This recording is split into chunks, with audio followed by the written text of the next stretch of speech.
It's Paul Marsh, and I'm delighted to say that I have been joined by Montell Douglas, who is better known as Fire from Gladiators, who is also an Olympian and Strictly 2024 contestant, and Steve Hanley from National Careers Service Advisor, and Joe Rham from Communities Director at Better.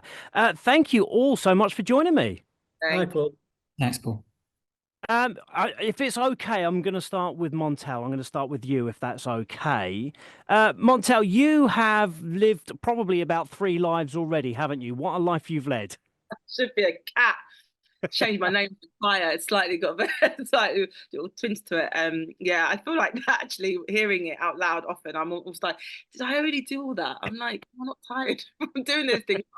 I've loved it, and I still do love it. I love taking on a new challenge. I think I started off with just doing something that I love in sport, and it took me to great heights. So I Yeah. just continued to go down that road, to be honest. Well, look, I'm going to ask you a question, okay? And if there's something I miss out on this, please tell me. I'm going to give you a choice of four things, but you can only pick one. Which one of these would you pick? Being a gladiator, running in the Olympics, holding a British record, or winning a Commonwealth gold? Which of those four things you can only pick one? Only pick one. I got them all, which is ironic. Oh my goodness, it's so weird now because I've done because now I am in life. It's like I think running the Olympics. It was the first one, and it was the one that I never envisioned anything happening. Let alone gladiators wasn't even a thing, and that was something that I was very much in control of. I didn't even know. I think it would have to be the Olympics because only because it was the pinnacle of my sporting career, a Yeah. career that I never envisioned having. Yeah. And as I've gone along, someone said to me, "Gosh, your opportunity to be a like real life superhero." I'm like, "Oh my gosh, behave yourself." That's it's quite special. It's amazing. It really is amazing. I have to ask you, how is it working with the rest of the gladiators? I interviewed Zach, aka Steele, a couple of times last year, plus a few of the others, and I have to say they are just the nicest people. Oh, we really are. No, we're a great family. Honestly, I always say, obviously, it's producers and stuff. To be honest, how did you manage to get like 16 different people, different backgrounds, shapes and sizes, everything, to really get along and support each other? We really do. I mean, they've supported me, especially even my Strictly journey. They've pretty much all been there Yeah. to watch and support me, which is genuine. We really do get along, and it's really lovely, and it shows actually that from different walks of life, depending on what you're doing. It just opens up the kind of like the vitality of life to get involved with different things because you never know who you're going to meet and how you're going to feel when you get there. And I know this is like a bit cheesy and a bit corny, but are they now like your best friends? Yeah, we are Yeah. actually like a proper It comes across like that. message. A couple of the girls are in London this year. They messaged me yesterday. Was like, "We're in London, girl. When are you gonna be? We're gonna meet up." That we generally do, which I think is quite special about the show because you were strangers and now you're doing this massive thing together, and it allows you to support. And I think it resonates with the show. People really embrace that. We brought families back together, but also I'm hoping we're inspiring friendships as well. Well, you've literally brought my family back together because I remember doing this when I was young, and we don't watch it live because we're a busy family. But we get Sunday mornings, we watch it up on the iPlayer, and we all sit together. We have our breakfast, and then we sit and watch it. So yeah, it's absolutely brilliant. Oh, yeah, honestly, I love that. And that's one of the things I love most about the show is that because I watched it growing up. So when they Yeah, said I could be one, I was literally like, this is so weird.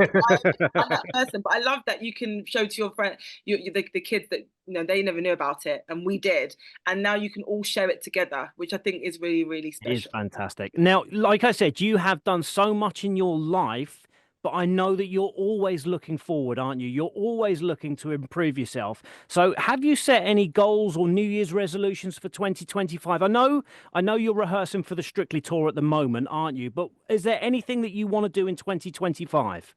Yeah, I've got a couple of things. I haven't done my vision board yet, or like sat down. I haven't had a minute to be honest to sit down. I really want to do it this week and go right. This is what I'm going to do. I've got a few things like personal things in career. I'm starting my online coaching platform. I even mentioned to someone recently that I might consider speak to my agent about going into Panto maybe in the year because I've just been in Panto season. It is phenomenal. I absolutely Yes. love it. I adore it, and I could see myself being a wicked witch. But for me, honestly, my personal learning goal for this year is get back into British Sign Language because I Okay. started it in lockdown. And you've got to be consistent. And I've got my best friend's mum's deaf, and one of the gladiators, and my friend Jodie also wears cochlear implant. I just really want to embrace it. So I'm getting back into learning BSL this year and tap into bridging the gap of communication there. I love that because I think that so many people talk about physical goals, don't they? Whether it's losing weight or getting fit and healthy, and not many people talk about mental goals. And like you say, whether it's learning a language or doing something else, maybe going back to night school or whatever it is, there are loads of different options. But people tend to focus on the physical side rather than the mental side. Steve, if I can come to you, why is it still so important to strive to improve the mental side? You made a really good point, Paul, and research has shown that 2/3 of us consider investing more time into our physical health rather than learning. And that's what this campaign's about. We want to change that. It isn't a case of either or. We need to be thinking about physical and the learning health this January, and that's what part of this campaign is. It's it's that self-confidence, it's that boost in motivation, and learning new something, achieving a new goal, whatever it is fantastic. And there's so many options out there for us. It isn't just about getting a degree. You can be a short little course on IT or maths. If anyone wants to, they can go on and just Google or on your social media, Skills for Life. There's a whole host of courses available in the local area that you can access, and they're free of charge and they're flexible. So there's always something for everyone. Yeah, because I think that I know that when you accomplish something, it gives yourself such a boost, doesn't it? Like you say, whether it's physical, mental, whatever it is, when you've achieved that goal, it just gives you such a boost. Joe, what about yourself? Is there something that you have tried and you've achieved and you've gone, yeah, this is why I'm doing this? Um, Nothing like Montell, but I don't think any of in us have terms done of my anything like Montell, to be fair. no, but I've done a few kind of marathons and different kind of races, and yeah, kind of the training, kind of taking it step by step, having a plan in terms of what you're gonna do, and then having that sense of achievement after you've achieved that goal, like you said, is great. And it's not always about kind of the end point, it's about the journey to get there. So who you're with, like you said, learning a new skill, the social element as well. So yeah, absolutely. Agree with everything that's been said. We obviously want people also to kind of prioritize their health during January, go down to your local leisure centre for a swim or use a gym, but partnering on this scheme with the government is a great kind of opportunity for us, and it's something we absolutely support. And as a staff-owned organisation, that aligns with our values and what we stand for. So 100% behind the scheme, and then we're providing opportunities to go and get some advice at your local leisure centre. We'll be pushing kind of the information out across our social channels and website. Montell, do you feel that now you've accomplished like everything there is to accomplish in the physical world? This is why you have to go in and improve yourself mentally? No, do you know what? Actually, no, because I've done it alongside. To be honest, like I've got 3 degrees. To be honest, Paul, I'm really greedy. I've got my. I know you're doing that, but for those of you that can't see, obviously, Paul's just like telling you to behave yourself on the screen. Honestly, I'm doing my masters. I started before, and I've got my dissertation just to finish. And I've got 2 degrees in psychology and sports science. So I've been doing it alongside the whole way, which is why I'm so passionate about this campaign. I really am, like, I've been embodying and living this skills for life kind of mentality, because it is for life. And I've done it at different ages. I did my first degree at 22. My last degree I'll get at 40, which shows that you're never too old and you can never stop learning as well.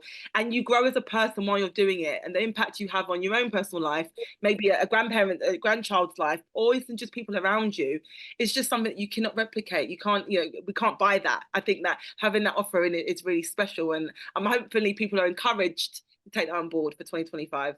You spoke earlier about Gladiators, bringing families back together and, sort of serving as an inspiration to you when you were younger.